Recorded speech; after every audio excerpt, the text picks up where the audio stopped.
Welcome to Chelsea's Vocation. I'm Chelsea, and because I've raised two children on the autism spectrum into adulthood, I can't help but smile when I recognize autism in another human, especially a child.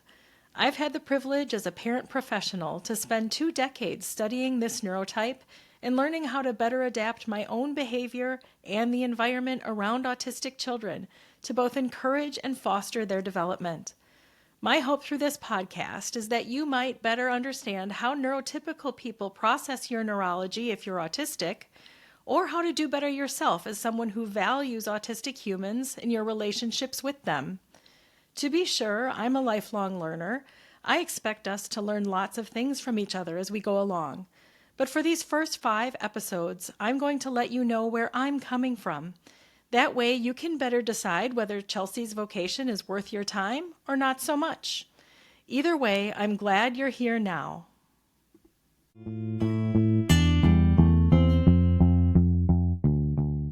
Those who've known me for more than an hour know I'm prone to displays of emotion. In short, I'm a crier. Happy tears, sad tears, proud tears. My eyeballs don't hold back. And once my tear ducts take over, I can't talk. So I expect this episode to be punctuated with stops and starts because I'm talking about my firstborn. Justus is the human who made me a mama. I remember going to my OBGYN almost 27 years ago, convinced I had some life-threatening condition. It didn't take her long to suspect I was pregnant and only a few minutes longer to confirm that I in fact was. I was floored, and once I caught my breath, I couldn't stop smiling. Our pregnancy, labor, and delivery were mostly uneventful. It's funny how quickly God prepares you for what within normal limits means, because I had a lot of things that I perceived as weird falling within normal limits. I had an annoying pup rash that drove me crazy in my 3rd trimester. I ended up being induced the day before my due date because my amniotic fluid level was getting low. Uterine inertia ended up meaning for me that I missed the window for my epidural. So through screams, my dear friend Carmen could hear down the hospital hallway through 2 sets of doors, Justus came into the world. He was a perfect 8-pound, 1-ounce baby boy. My husband Pete and I were equal parts smitten and exhausted. And then surprised when less than a day later, they let us take this tiny human home. It seemed to me like Justus's first year was, quote, within normal limits. I was reading Heidi Murkoff's first edition of What to Expect the First Year, which was a logical follow-up to the 1996 revised edition of her pregnancy book, What to Expect When You're Expecting, written with Arlene Eisenberg and Sandy Hathaway, and dutifully distributed by American obstetricians upon a patient's positive pregnancy test back then. Looking back at videos Pete captured of baby Justus, we could see that his play was different. He had an intensity with certain toys that was peculiar, and a penchant for lining up cars or vehicles.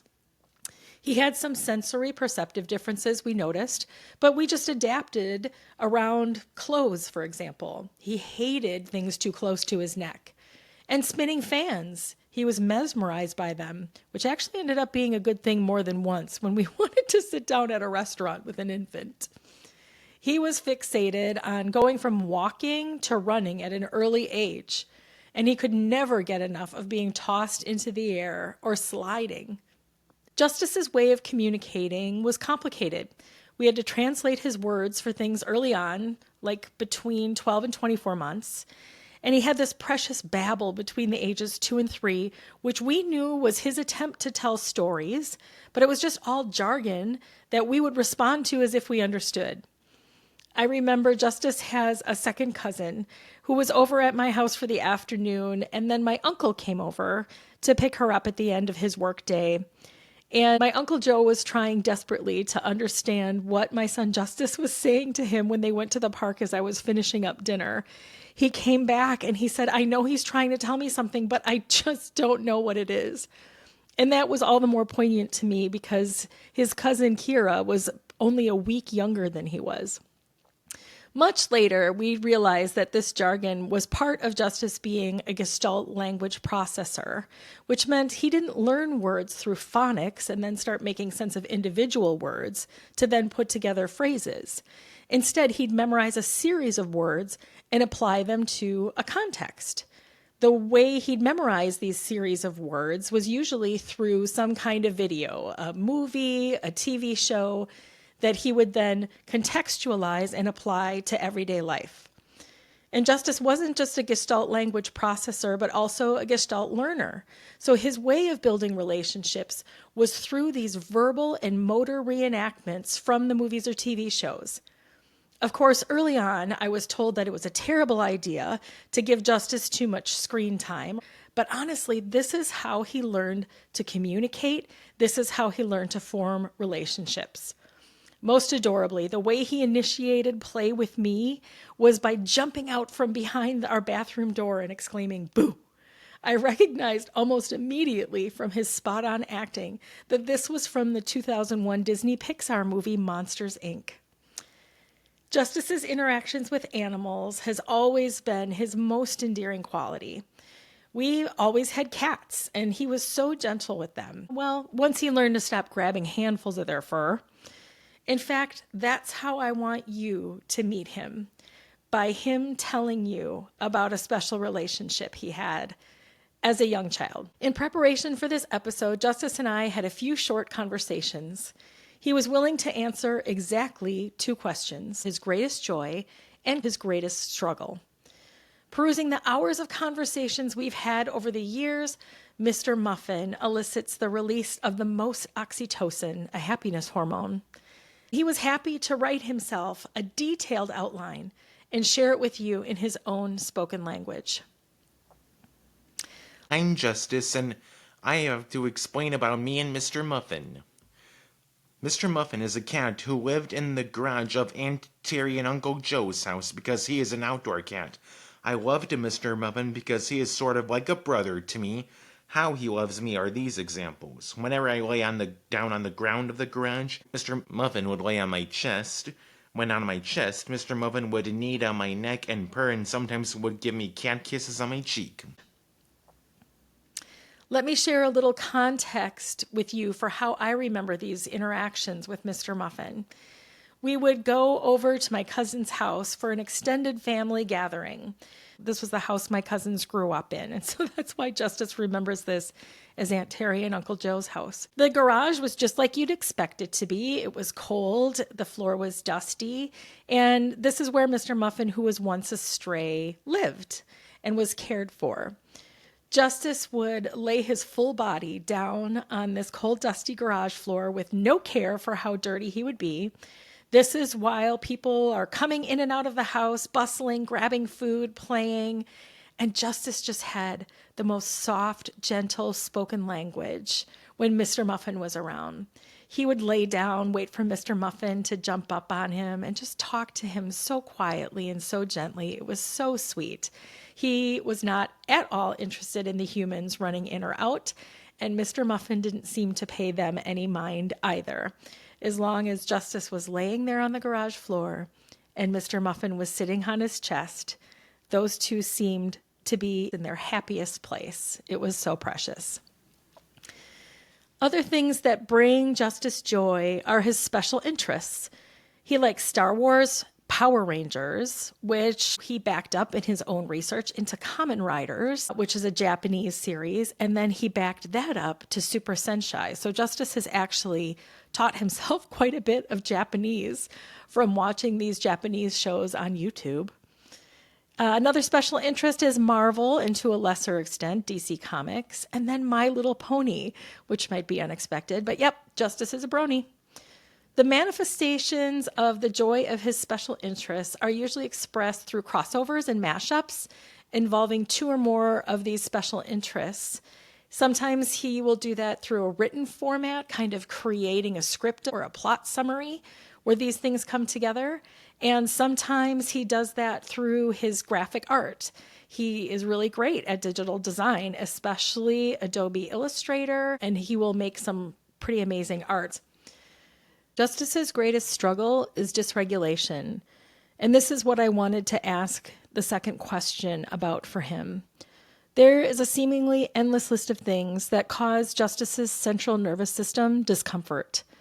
And really, autism is a central nervous system issue.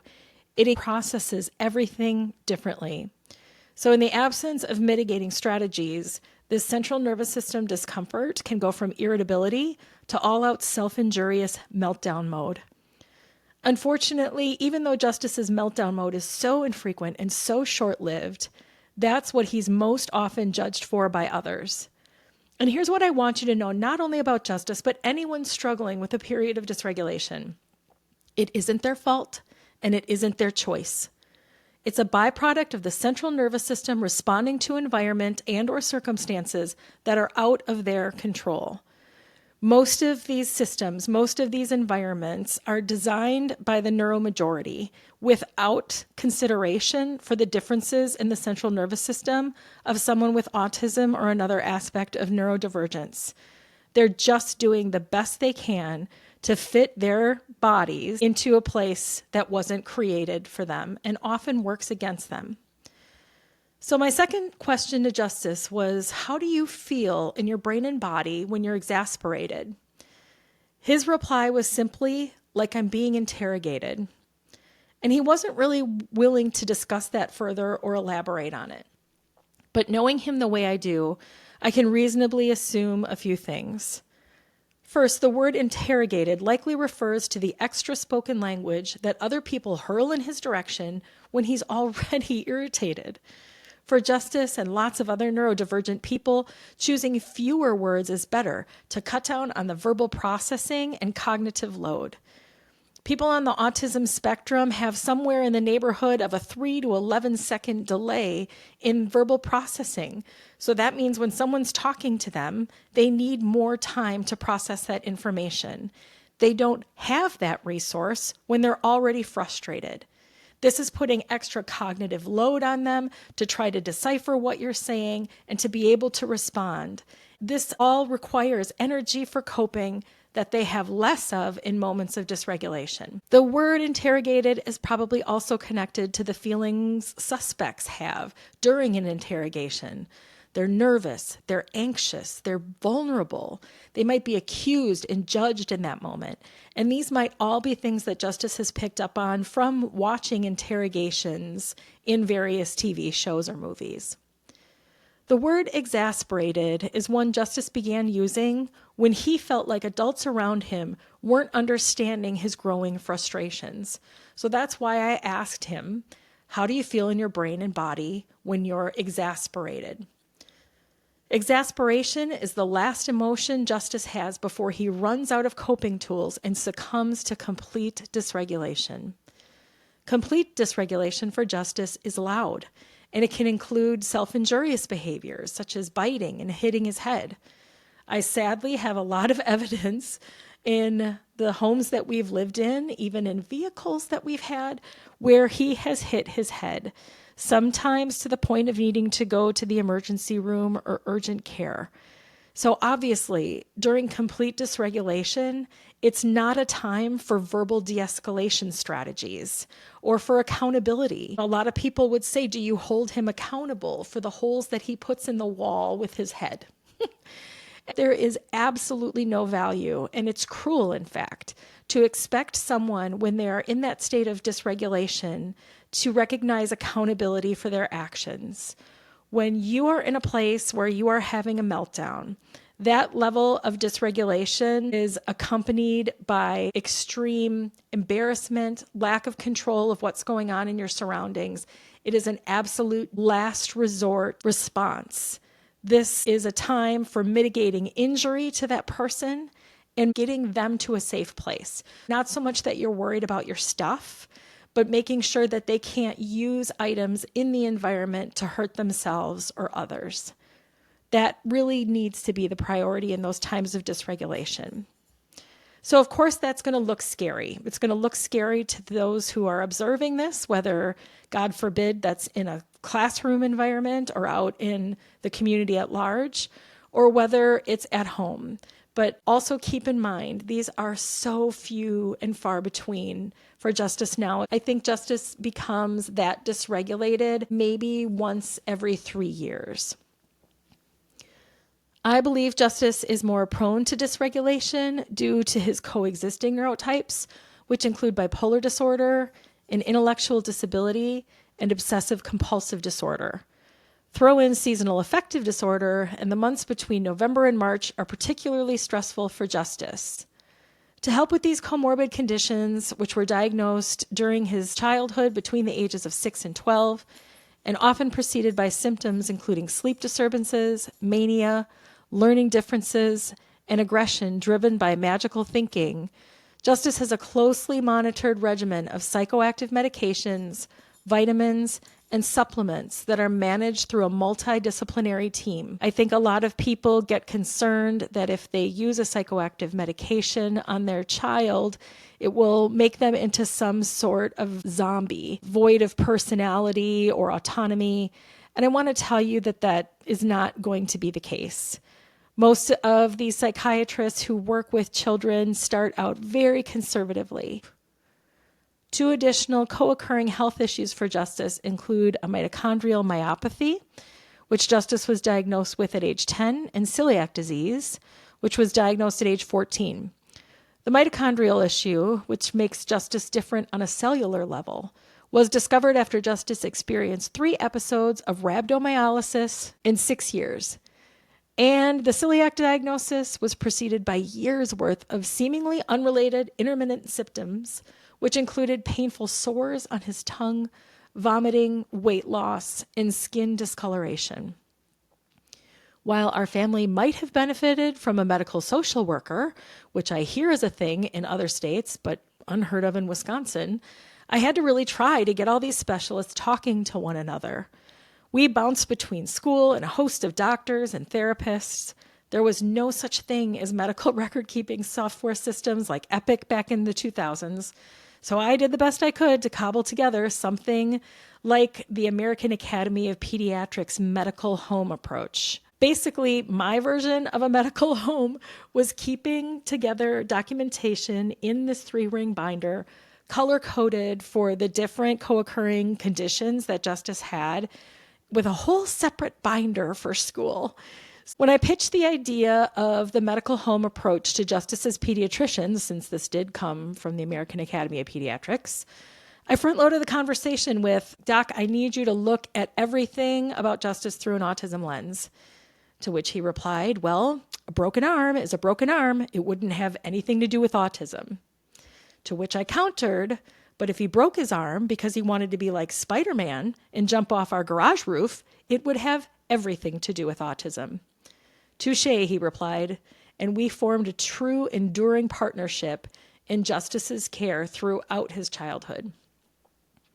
No one can be an expert on everything Justus has going on, but as a parent, I have to be an expert on my child. I have a responsibility to know him and advocate for him. I have to include and respect him. I have to do my best to do the research and block out the unhelpful noise that's swirling everywhere. This has not been easy, but it has been worth it. I'll say again what I said in the first episode. This is our family's journey and the decisions we made to the best of our ability with the knowledge and understanding we had. Could we have done something different or better? I'm sure we could have. And by the grace of God, Justus has turned out to be the amazing young man he is today. And to bring you up to speed on 26-year-old Justus, he graduated from high school in 2017. He was dually enrolled in a technical college while attending the public school district's transition or 18 to 21-year-old program. He earned a certificate in digital production and desktop publishing from Technical College and has held the same job since he was 18. He's convinced his 9.5-hour per week work schedule is rigorous enough because he needs his, quote, free time to do his graphic designing and video gaming. He might even go outside to shoot some hoops in there, but not if it makes him need to get out of bed before 10:30 a.m. He's also willing to attend events in the community to make new friends up to twice monthly. He's particularly interested in meeting a warrior princess type 20-something-year-old lady friend who's not afraid of talking zombies and likes Star Wars and Marvel movies. There are enough things that make Justus's life really hard. As parents, we've realized we don't need to add to the difficulty by forcing him to be outside of his flow state constantly. We do our best to respect his autonomy. Thanks again to my firstborn for allowing me to share our story for the benefit of other families. We hope you're able to take a piece of this episode, even if it's just a new term, and apply it to your person, your profession, or yourself. Thanks so much for tuning in today. We'll see you next time for Noe's episode.